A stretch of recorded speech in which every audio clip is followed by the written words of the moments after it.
written by Shirley Jackson. Jane clutched the letter. Her hand trembled. The paper was thin and brittle. It felt ancient in her grasp. It was almost midnight. Why had her grandmother waited so long to tell her this secret? The words on the page were a whisper from beyond the grave. They hinted at a hidden truth. This truth lay dormant in the attic of her grandmother's abandoned house. Jane shivered. A chill wind rattled the window panes. She was standing at a crossroads. She could ignore the letter, or she could confront the darkness it promised. Jane looked at the old house. It loomed at the end of the street, a dark and silent silhouette. The house was almost entirely swallowed by shadows. Only a sliver of moonlight glinted off a broken attic window. The house had been empty for years. Locals whispered stories. They said it was haunted. Jane took a deep breath. She tucked the letter into her coat pocket. Then she stepped out of her car. The slam of the car door echoed in the night. It was too late to turn back now. The flashlight beam danced across the overgrown lawn. Jane walked towards the house. Each step was heavy with trepidation. The air grew colder. The hair on the back of her neck prickled. She felt like she was being watched. Why did her grandmother send her here? What was she supposed to find? The letter mentioned a family secret, something dark and shameful, something that had been buried for generations. Jane's grandmother had spoken of a hidden treasure. It was a legacy that rightfully belonged to Jane. But finding it would require bravery. Jane stopped a few feet from the front porch. The paint was peeling. The floorboards creaked ominously. She could hear the wind whistling through the gaps in the wood. The sound was like a mournful cry. It seemed to warn her away. Jane hesitated for a moment. Then she steeled herself and stepped onto the porch. The front door creaked open. It groaned like it was in pain. Jane shined her flashlight into the darkness. Dust motes danced in the beam. The air was thick with the smell of decay. The house felt heavy. It was burdened by time and silence. Jane took a tentative step inside. She felt a strange pressure, like the weight of unseen eyes was upon her. She told herself it was just her imagination. There was no one here. Jane shone her flashlight around the foyer. Cobwebs clung to the corners of the room. The wallpaper was stained and peeling. Shadows seemed to writhe on the walls. The house held an eerie stillness.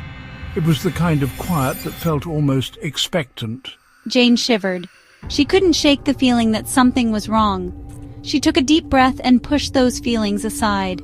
She had come here for a reason. She wouldn't be deterred. Jane slowly made her way through the house. Each room was shrouded in darkness and dust. She ran her fingers along the dusty surfaces. She felt the weight of the past pressing down on her. She thought about her grandmother. What had she experienced in this house? What secrets had she kept hidden for so long? The letter mentioned the attic. It said the truth was hidden there. Jane knew what she had to do. The staircase groaned under her weight. Jane climbed slowly. Her heart pounded in her chest. The air grew colder as she ascended. She could feel a draft coming from the attic door. It beckoned her forward. Jane stopped at the top of the stairs. She listened. The house was silent, too silent. The only sound was the beating of her own heart. She reached for the doorknob. A cloud of dust billowed up as I pushed the attic door open. The smell of mildew and decay filled my nostrils. She coughed and waved her hand in front of her face. The flashlight beam cut through the darkness, illuminating a labyrinth of forgotten objects. There were boxes stacked precariously on top of each other, pieces of furniture draped in white sheets, and cobwebs thick enough to catch on my clothes. Jane stepped inside. The floorboards creaked ominously beneath her feet. I carefully picked my way through the cluttered attic, running my fingers along the spines of dusty books and peering into cobweb-filled vases. I was looking for any sign of the hidden truth, something that would explain my grandmother's cryptic letter. Then she saw it. A small wooden chest tucked away in the corner. It was covered in dust and cobwebs, but it was clearly out of place. This had to be it. The chest was heavy. Jane struggled to lift it. She finally managed to drag it over to a dusty old table. She brushed off the remaining cobwebs and examined the lock. It was ornate and old-fashioned. She fumbled in her pocket for the small key. Her grandmother had included it with the letter. It was cold and heavy in her palm. She inserted the key into the lock. The lock clicked open. Jane lifted the heavy lid. The musty scent of old paper filled the air. Jane dug through the contents of the chest. Her fingers brushed against something cold and hard. She pulled out a small wooden box. It was beautifully crafted. It had intricate carvings on the lid. Jane's heart raced with anticipation. Could this be it?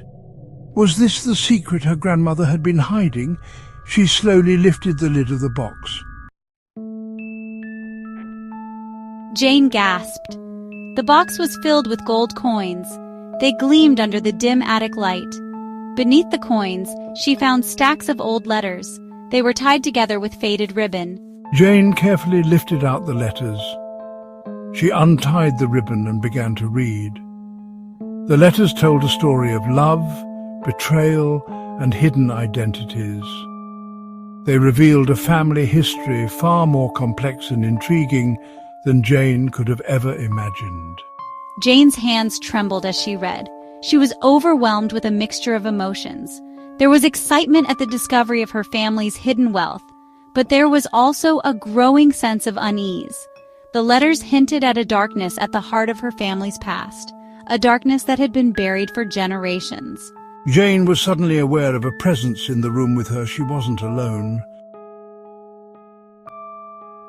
A cold breeze swept through the attic. Jane shivered. She turned towards the source of the draft. The attic window was wide open. Jane was sure she had closed it. She distinctly remembered bolting it shut. That's when she heard it.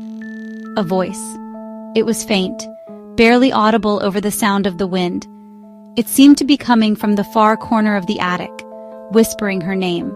Jane's heart pounded in her chest. She froze. She listened intently, but the voice was gone. She told herself it was just the wind. She was letting her imagination run wild. She had to get out of there. Jane quickly gathered the letters and the box of coins. She turned to leave. That's when she heard it again. This time it was louder, more insistent, and then the attic door slammed shut with a deafening bang. Jane jumped back in alarm. She fumbled for the doorknob, but it wouldn't budge. The door was locked. Panic surged through her. She was trapped. The whispering grew louder. It seemed to be coming from all directions at once. Jane couldn't make out the words, but the tone was undeniably menacing. She had to get out of there. Jane looked around frantically for another way out. Her eyes fell on the open attic window. It was a long way down, but it was her only option. Jane didn't hesitate. She climbed out the window onto the roof. She clung to the edge, her heart racing. She took a deep breath to steady herself. Then she carefully made her way down the side of the house. She didn't stop running until she reached her car. Jane sped away from the old house. Her heart pounded in her chest. She glanced back at the house in her rearview mirror. It loomed in the darkness, a silent sentinel guarding its secrets. Jane knew that what she had found in the attic was just the tip of the iceberg. There were still so many unanswered questions. Who was whispering in the attic? What really happened in that house all those years ago? And what else was her grandmother hiding? Jane didn't have the answers yet, but she was determined to find them.